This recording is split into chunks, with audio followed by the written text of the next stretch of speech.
Halo guys, apa kabar semuanya? Ketemu lagi sama gua Febs dan Marvin. Tapi kali ini kita ada bintang tamunya. Again. Hello everyone. Gue belum kenalin, dia udah kenalin diri loh. Udah pada kenal kok. Udah kenal saya. Nah, kemarin pada nanya kapan gue bikin podcast atau bikin video lagi sama Om Cem. Nah, kali ini gue bikin edisi khusus ini sama Om Cem. Karena apa sama dia? Balik lagi karena memang literasinya agak tua. Jadi kita historinya balik beberapa puluh tahun ke belakang. Jadi kita mesti cari orang yang hidup di zaman itu. Purbakala. Jadi inilah fosilnya. Nah, di edisi khusus kali ini kita mau ngebahas tentang motor dan kita ngebahas pada umumnya adalah mengenai rencana akan adanya World Superbike di Indonesia nanti pada tanggal 21 dari 19 sampai 21 November ini. Nah, itu ada di sirkuit baru di Mandalika di Lombok yang sekarang lagi tahap pengerjaan dan harusnya sudah selesai untuk event itu. Tapi sebelum kalian tahu nih tentang WSBK, mungkin banyak yang tahu, banyak juga yang enggak. Karena lebih di Indo itu kan lebih dominan sebenarnya orang-orang itu lebih nonton MotoGP. Jadi buat kalian untuk tahu apa sih sebenarnya WSBK itu dan gimana sih kiprah kita Indonesia dulunya, pembalap-pembalap Indonesia, tim Indonesia di masa lalu. Nah, makanya kita tanya ke orang tua ini yang waktu itu sudah hidup. Waktu itu kalau kita kan belum kan ya. Beda generasi soalnya nih gitu kan. Jadi kita tanyalah ke orang tua yang satu ini karena dia udah tahu nih dari zaman dulu dia udah hidup. Waktu itu kalau nggak salah dia udah jualan itu cangcimen. Enggak ya, dia jualan payung ya. Kalau pikir jualan cangcimen di Sentul. Nah, sama Om Dimas, sama Om Cem, @RailLikeCem, jangan lupa di subscribe dia punya, subscribe, di follow dia punya IG nanti biar dia bisa swipe up. Sekarang udah nggak ada swipe up loh sekarang. Oh iya berarti nggak perlu juga. Nggak perlu jadi. Nah, oke. Cem, ngomongin WSBK, kapan sih pertama kali tuh kita Indonesia tuh menghelat acara WSBK di sirkuit Sentul waktu itu? Oke. Sebelum di Sentul mungkin gue ceritain dulu ya, WSBK itu pertama kali dihelat di dunia itu tahun 88. Oke, overall ya, overall ya. Tahun 88 itu udah mulai, terus di Sentul itu diresmikan Agustus kalau nggak salah ya, bulan Agustus tahun 1993 oleh Pak Soeharto ya, presiden kita. Pak D. Terus kita the next year after that, 1 tahun setelah itu tahun 94 kita mulai held World Superbike di Sentul. Event pertama WSBK di Indonesia itu tahun 94. Betul, tahun 94, terus lanjut ke 95, lanjut 96 dan sampai terakhir di tahun 97. Kenapa 98 enggak? Krisis, Pak. Oh iya, krisis. Krismon. Duit. Okay. Habis duitnya. Ya. Stop, abis itu nggak ada lagi tuh sampai sekarang. Jadi sebetulnya WSBK itu bukan. Tahun 96 ada 2 event dong waktu itu. Ada WSBK sama ada MotoGP. 96 dan 97 tepatnya. Jadi MotoGP itu juga dihelat di Sentul itu 2 tahun, 96 dan 97. Nah, jadi kalau ngomongin WSBK harusnya mungkin banyak yang nggak familiar, Pep, karena mungkin siaran langsungnya nggak ada sekarang di sini ya. Padahal sebetulnya WSBK itu waktu itu ada, tapi sekarang udah lagi hilang lagi. Ada. Terus kadang-kadang ada lagi, jadi nggak konsisten ya over the years. Kalau MotoGP kan dari awal kita dari zaman kita masih muda nonton dulu MotoGP. Iya. Nah, jadi buat kalian yang nggak tahu Superbike atau WSBK itu adalah balapan untuk khusus motor-motor yang diproduksi massal. Jadi kalau kalian tahu CBR, Ninja, ZX10, terus kemudian BMW, S1000RR, Aprilia RS-V4, Ducati Panigale, itu yang kelas 1000 ya, itu semua balapan di World Superbike namanya. Jadi itu motor production bike yang dituning jadi motor race. Gitu. Ya, jadi semua pabrikan itu ultimate-nya itu adalah motor 1000 cc Superbike. Jadi itu yang paling tinggi dan itu yang dicun untuk jadi balapan jalan raya. Nah, zaman dulu belum 1000 dong? Dulu, sebelum itu belum. Mulainya di 750 cc karena kategori Superbike zaman dulu itu 750 cc. Belum ada 1000. Cuma itu belum ada 1000, makanya kalian bisa mengenal dengan nama Honda VFR 750 ya kan. Terus kemudian YZF 750, ZF 750, ZX7RR ya kan. Terus apa lagi? Suzuki GSX 750. Jadi zaman itu masih 750 semua. Kalau Sampai di Ducati kalau di itu 2 silindernya 99 900 cc. Jadi Ya. 916, 996 999, 999. itulah itu pokoknya Kayak gitu. zamannya. Nah, banyak juga nih kan orang yang nggak tahu sebenarnya dulu kalau kita punya pembalap Indonesia yang balapan di WSBK dari tahun 94 sampai 97 itu siapa sih pembalap-pembalap kita waktu itu, terus timnya apa aja? Jadi Indonesia bukan cuman pernah menghelat World Superbike event di Indonesia, tapi juga kita tuh turun langsung. Jadi kalau kita balik ke sejarah tahun 90-an itu awal 90-an sampai dengan mid 90-an itu adalah the glory atau masa-masa jayanya otomotif Indonesia, dunia otomotif Indonesia. Di roda 2 dan roda 4 ya. WSBK, World Superbike, MotoGP, World Rally Championship, itu semuanya di sekitar waktu itu. Jadi bukan cuma itu, tapi kita juga punya tim khusus kan pada saat itu yang turun di kejuaraan World Superbike dari tahun 94 sampai tahun 97. Ya, mungkin di belakang kita nih nanti kita akan ceritain. Nanti kita ceritain ya kenapa timnya, ada properti ini di belakang. Ya, timnya itu yang turun itu adalah GT Radial Team ya, GT Radial Racing Team. GT Radial Racing Team ya. GTRT ya. Gajah Tunggal Racing Team ya. Gitu. Terus, pembalapnya itu ada 3 orang yang cukup pada saat itu cukup kencang di Indonesia, adalah Pak Fendi Bar. Kencang. Ya, cukup kencang banget lah ya. Untuk Indonesia kencang. Ada Bapak Fendi Bar, ada Bapak Simon Yuda Kusuma, dan ada Pak Dodi siapa? Dodi Gozali. Bapak Dodi, Om manggilnya Om. Dodi Gozali. Saya aja manggilnya Om, situ panggilnya Engkong. Yang di Gajah Tunggal. Yang di Gajah Tunggal ya. Itu mereka turun dengan motor spek dari Muzi Racing, Kawasaki Muzi Racing. Amerika. Nah, ada satu lagi tapi di pembalap Indonesia sebenarnya yang balapan dulu itu. Nah, itu tim Suzuki. Pembalapnya lu pasti tahu lah. Ya, itu Dede Nugraha sama itu pembalap wildcard-nya Suzuki. Iya, wildcard-nya Suzuki Indonesia. Ada wildcard Suzuki ya. di event di Sentul dia ikut tuh. Ya, betul, sama tandemnya Peter Goddard dari Australia. Jadi memang dia setiap kali balapan wildcard itu untuk Sentul dia hadir tuh mewakili tim Indonesia lah. Betul itu. Tapi motor Suzuki. Ramai juga berarti ya pada saat itu ramai ya. Jadi benar-benar antusias sekali ya. Iya. All out. Orang itu masih ada nggak sih? Masih ada. Iya, masih ada. Masih sehat-sehat. Dia kan jadi entah komentator, entah jadi mungkin udah pada apa gitu. Udah pada sibuk-sibuk sendiri pada masing-masing dengan bisnisnya masing-masing. Kan kalau Matteo kan aktif tuh jadi komentator setelah dari balapan ya kan. Ya, mereka enggak. Mereka sibuk dengan urusannya masing-masing. Nanti suatu waktu nanti kita mungkin undang. Iya, lumayan buat cerita dari kalian tahu sejarah Indonesia itu sangat pelaku sejarah. Kaya. Pada waktu itu semua industri otomotif itu mengarah juga ke Indonesia. Di luar negeri itu nggak ngelihat Indonesia itu sebagai negara kecil waktu itu, dan entah kenapa sekarang kondisinya berbalik. Tapi sekarang kita mulai lagi nih. Mulai lagi.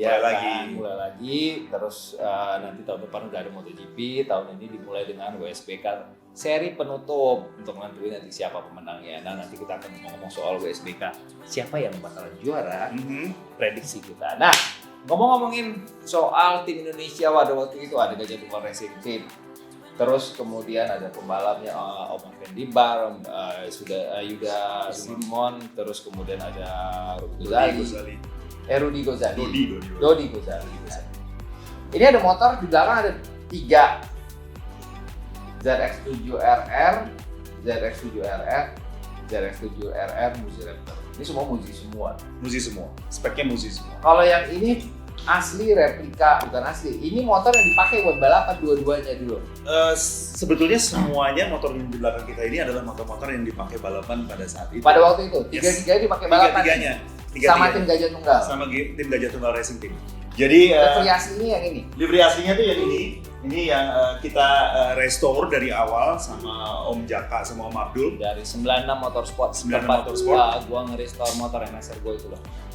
Ini adalah motor yang livery aslinya itu seperti ini. Oke. Ya, Jadi terus warna liverynya waktu itu biru putih ini nih ya. betul. Ada logo GT-nya, terus ini logo Gajah Tunggal zaman dulu nih gue ingat banget. Terus ada nomor 18 nih nomornya Om Simon Yuda. Om Yuda, ya. Oke. Yuda. Terus ini motor ini basicnya sama tadinya harusnya warnanya. Cuma warnanya sama. Semuanya warnanya sama. semuanya Cuman tiga-tiganya sama. Cuma akhirnya diganti warna karena ini bikin replikanya Scott Russell, juara dunia tahun 93. WSBK 93. Betul. Oke. Terus kemudian yang hitam.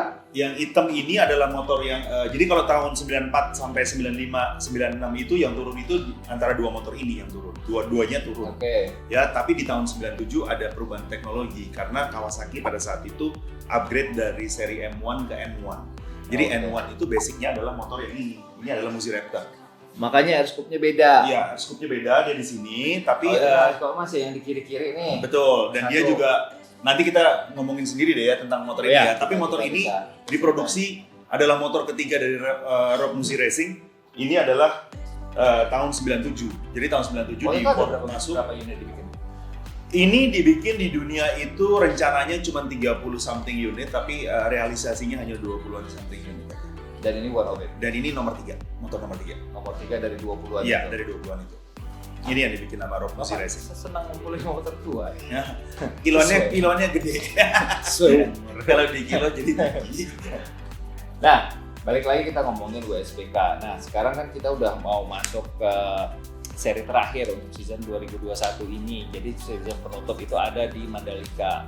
Dan karena homologasinya harus sudah selesai kemarin, eventnya udah bisa dilaksanakan dari tanggal 19 sampai 21 November ini. Dan saat ini Kaos Kaki dan Yamahmood lagi berebutan nih untuk juara dunia nih. Ya seru kan? lagi seru-serunya. Ada Toprak sama Jonathan Ray. Lo coba pilih siapa? Kalau gua sebetulnya bukan karena motor gua Kawasaki semua, tapi gua rasa begini. Ini Jonathan Ray itu udah undisputed champion for many years ya, udah berapa tahun, berbulan-bulan. Ya, kita lihat tahun ini Toprak sangat kuat sekali, dan sekarang leading di championship. Ya. Kalau most likely kayaknya sih harusnya Toprak. Siapapun yang juara sih oke aja, cuman kayaknya tahun ini sih Toprak sih. Jadi it's a year of Yamaha ya. Iya, year of Yamaha. BSB, Moto Amerika, kemudian di MXGP juga. MX ya, Trail. Iya. Itu jadi sapu bersih itu Yamaha tahun ini. Sapu bersih. Top. Kecuali di kelas WSS-nya BSB mereka nggak menang. Iya. WSS-nya WSBK mereka menang. Dominic Egertar, WSS-nya itu yang menang yang dia Agusta. Oh ya? Iya. WSS-nya WSB yang menang yang dia Agusta. Oke. Tapi lainnya semua Yamaha kecuali tinggal satu ini doang. Tinggal WSBK, ini pamungkas nih. Pamungkas. Party. Nah, kalian mau nonton nggak ke Mandalika? Nonton WSBK di Mandalika, seri perdana.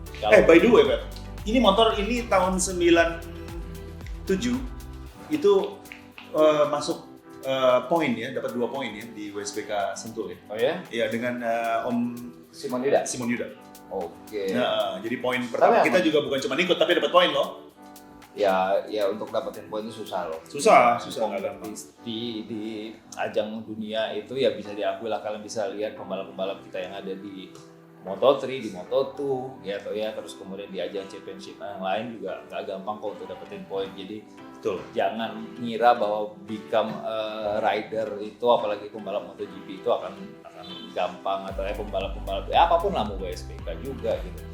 Itu bukan satu hal yang mudah. Jadi kalian harus tahu juga bahwa makanya gue sebenarnya pakai baju ini tuh karena ini kan sebenarnya baju dari GP Racing Indonesia nih.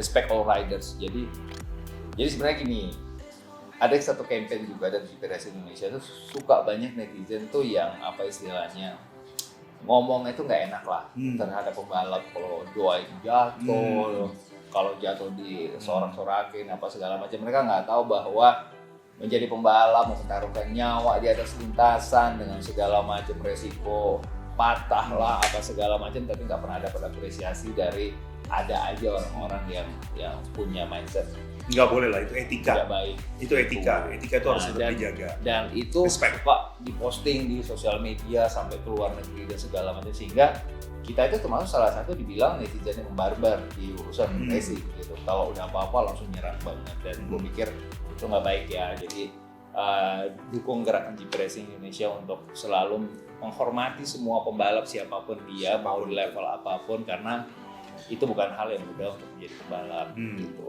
Betul, kayak kenceng aja kan. Ya tuh, itu nanti lain lagi topiknya. Kayak kenceng aja kan betul lah.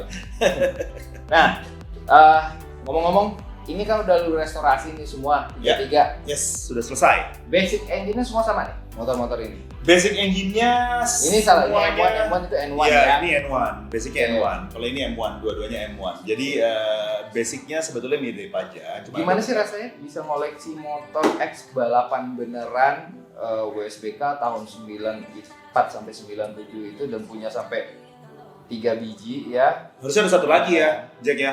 Satu lagi belum jadi. Ada 4 totalnya sulit. Satu tim itu. Udahlah. Ya. Terus ini kan dititipkan di tempat saya ya. Jadi saya juga yang ngurus. Jadi repot. Tolong dilapin, Pak. Apa rasanya? Rasanya sangat luar biasa sekali. Punya motor itu pasti pada happy ya. Apalagi punya motor baru. Tapi kalau punya motor yang punya history itu udah lebih happy lagi.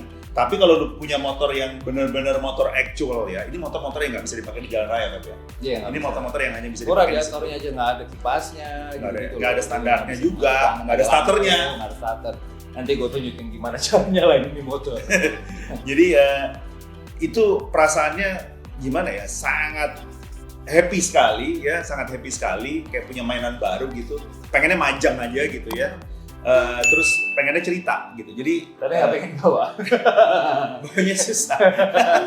Jadi pengen cerita. Kita mesti turunin ke Sentul kali, ajakin Om Simo. Iya, maunya begitu ya. Mungkin nanti kalau pas Dimas Eki ada di sini juga, mungkin kita juga bisa bawa Dimas Eki, ajakin kita coba di Sentul. Nanti kita bikin video khusus. Kalau motornya semua sehat kan, motornya nyala. Iya. Gitu. Dan ini dijual nggak sih? Kalau harganya cocok ya bisa diomongin baik-baik. Kode keras. Ya udah guys, itu aja. Ya. Ada yang mau ditambahin nggak? Nggak ada. Gua oke aja.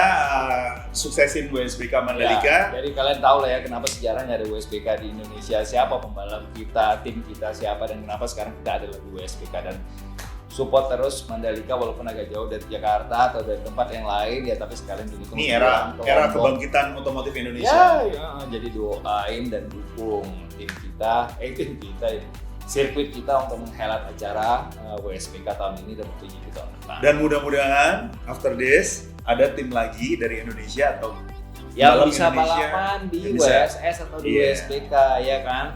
Apalagi ada tim kita sendiri. Mantap. Kode keras. Ya udah itu aja guys dari kita, sampai ketemu di video kita berikutnya sama Om Cem. Kita kolaps lagi untuk membahas motor yang hitam jelek itu, yang nggak ada warna ya kan. Tapi ternyata dia lebih mahal dibanding yang dua ini ya, jadi sulit lah. Oke guys, sampai ketemu lagi di video berikutnya. Jangan lupa support terus channel FF78. Gua ada Om Martin dan Om Cem ngucapin bye bye. Sampai ketemu. Ciao. Ciao.